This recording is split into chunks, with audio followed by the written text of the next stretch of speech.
खोर्धा जिला डिया पंचायत बिजेडिया ठारे थिबा एक अंचलर इष्टदेव श्री कपिलेश्वर देवंक पारंपरिक अशोकाष्टमी रथयात्रा मंगलवार दिन महासमारोह पालित हो जाइछि। अष्टमी तिथि रे प्रत्युषरु मंदिर खोला जाई श्रीजीव को स्नान मार्जना करा जायतिला। परे मंगल आरती रे भक्त माने प्रभु को दर्शन करथिले। बड़ी भोरु निसंतान महिला माने ठाकुरंक पहिली गरा जल रे महास्नान करथिले।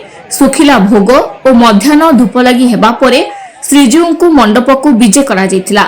रथयात्रा नियंत्रण रक्षा करी पड़ोसी आरेडी ग्रामर इष्टदेव बड़ भाई ग्रामेश्वर देव और भाउज ग्रामेश्वरी पहुंची एक विराट शोभायात्रा रे मंदिर बेढ़ा को जाइथिले।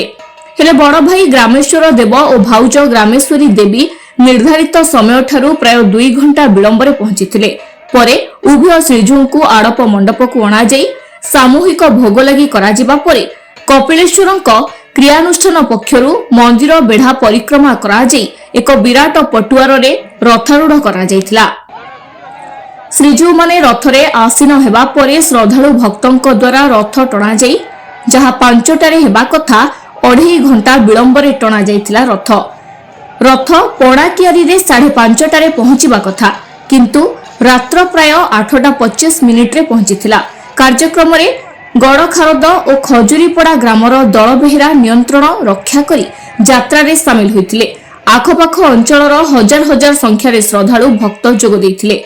निराकारपुर मानस चंद्र पट्टनायक रिपोर्ट धरित्री लाइव।